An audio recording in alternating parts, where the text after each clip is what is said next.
Jennifer here from Belladonna's Botanicals, and a lot of what I talk on here about is my different experiences working with spirits. And one of the most popular ones is my workings with Lilith. The original video I did on working with Lilith from about at this point 3 years ago has over 17,000 views.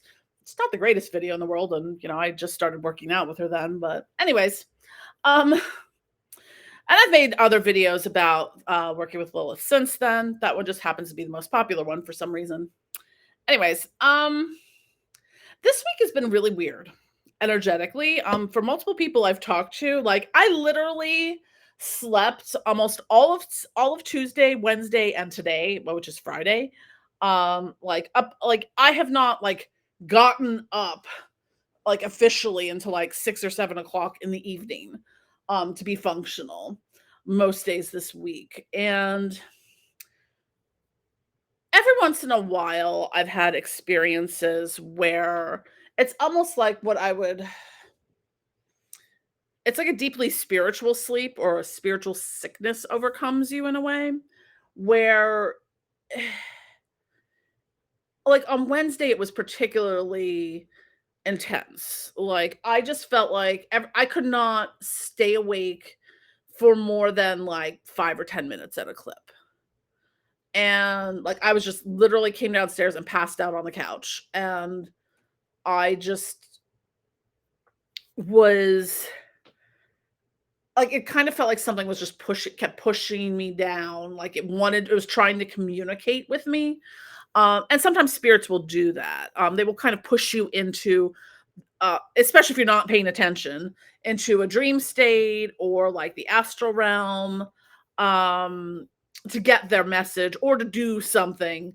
And this is one of those ones where it's like by the time I woke up, I was like, holy fuck. I think that I totally understand how people like will wake up and think they've been kidnapped and experimented on by aliens. Like that's how fucking weird it was. But I'm still piecing some of it together, and I don't know exactly what was going on, but I accidentally bit President Marbas. I apologize. I don't think he minded, but it's kind of marshmallowy. Anyways, but we'll get to how and why I bit President Marbas. I don't know exactly what in the dreamscape happened that I got to this point. Like I was in a hotel room in New York, which was my grandmother's bedroom, but it was in a hotel. My grandmother's house shows up as a place of power in a lot of different dreamscapes. And that's something I'm going to talk about in another videos, like personal places of power, because that doesn't get talked about enough. We talk about ley lines and like things like Stonehenge a lot, but not our own personal places of power that we have very strong spiritual connections with. Anyways, and at some point I emerged, and I was very upset.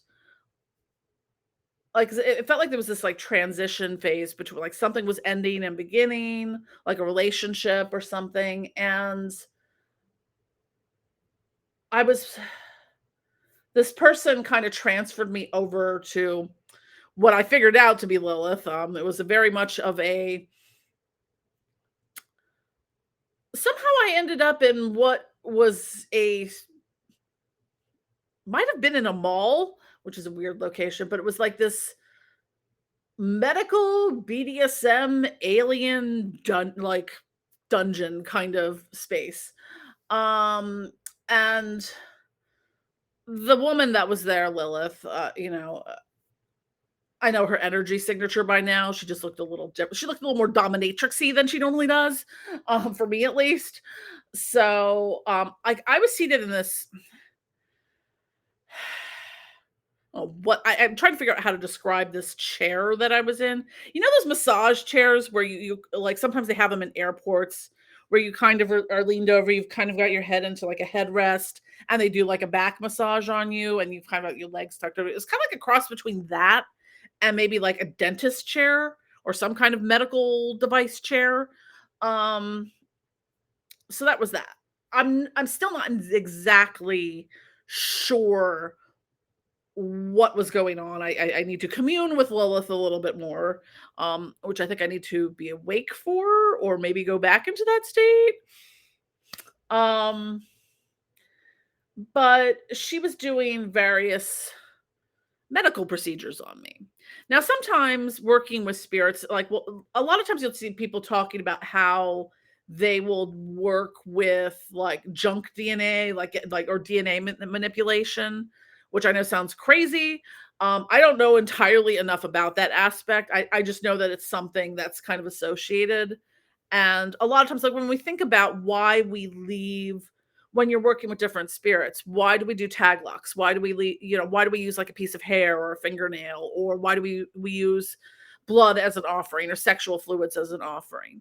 So what's the commonality in all those things? It's our DNA. So that's something that encodes us magically. So from that perspective, it might make sense. Um, so as I was there was I think the first process, I don't know how else to describe this. Um, it was literally like she had taken 2 dental drills and, like, jammed them in my ears and up my nose, like, to the point, like, in this state, I could feel, like, the intense vibration of them, and I was just like, well, after a couple, like, "Lilith, why did I need dental drills up my nose and shoved in my brain?" Anyways, so that was the first part of it, and it was I'm like, "So when is this supposed to get kinky giving all this BDSM kind of stuff?" But I digress. Um, so at this was at the point where I was leaning forward and she was doing a lot of needlework on my back with like acupuncture needles, like all along my spine. Um, and that was at the point at which President Marbas, who may have looked a little bit like a Cenobite from the Hellraiser series, sort of like offered me up like a chunk of his flesh to bear, like, you bear down on something to bite into it. He was a little chunky and marshmallowy. I don't know what.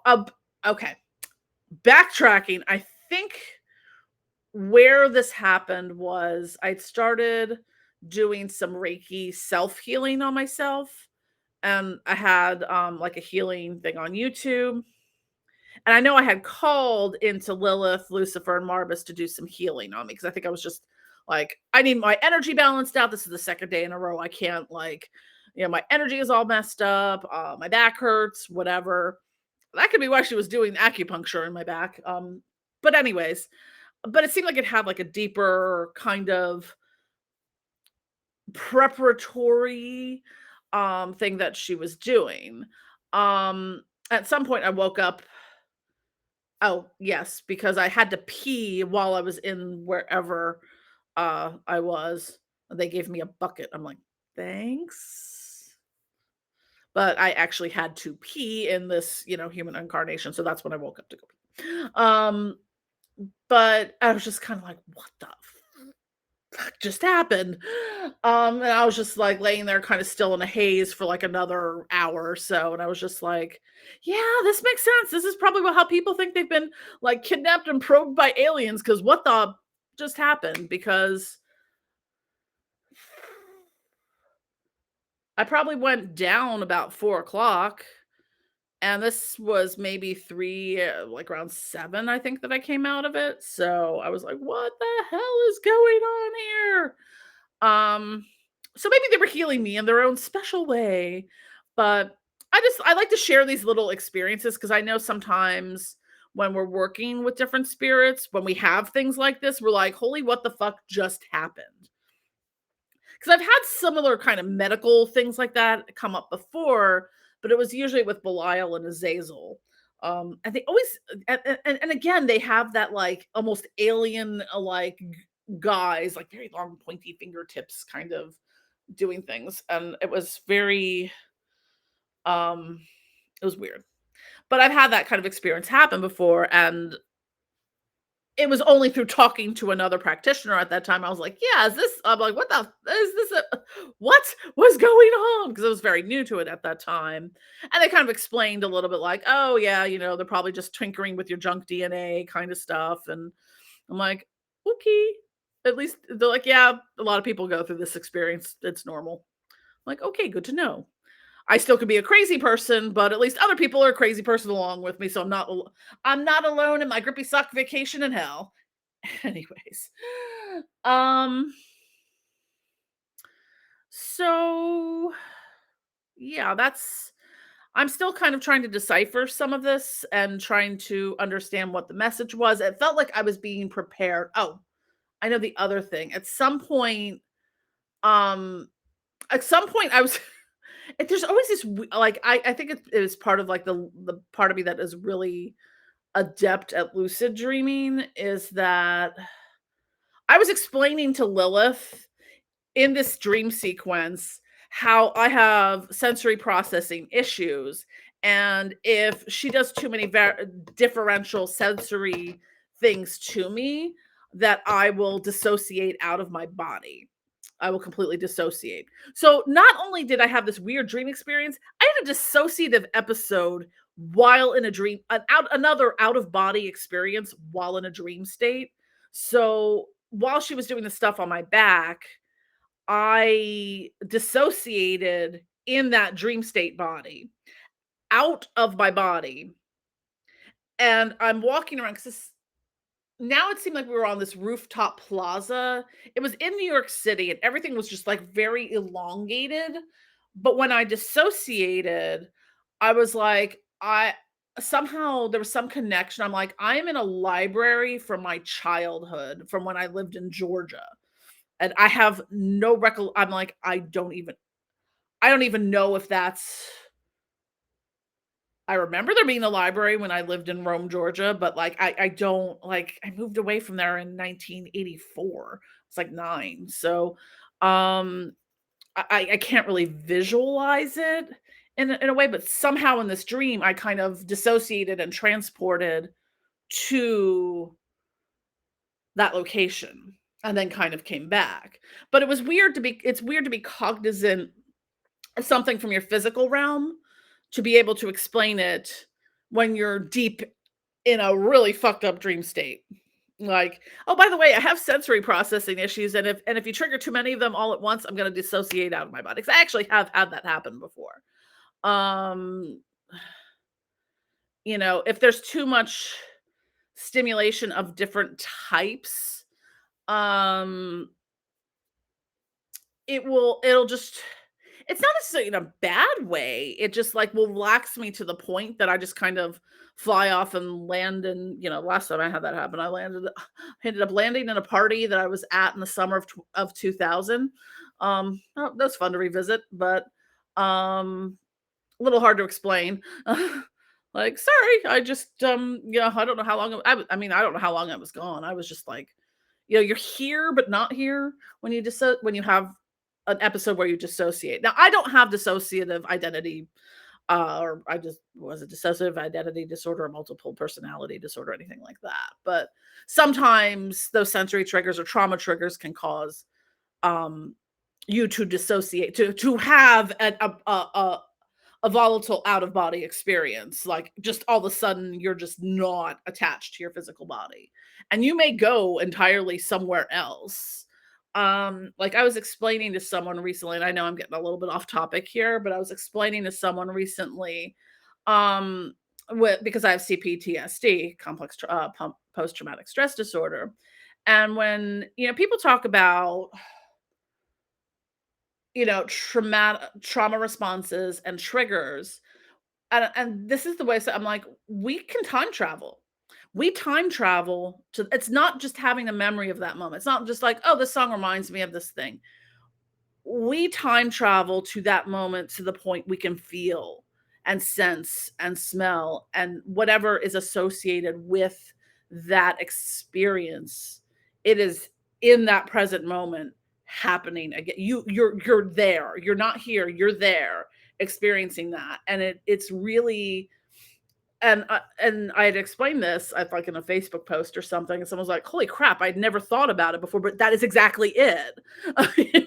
It was just like, yeah, it's like it's not having a memory or a flashback in that. When you're having a flashback like that, you are completely 100% in it.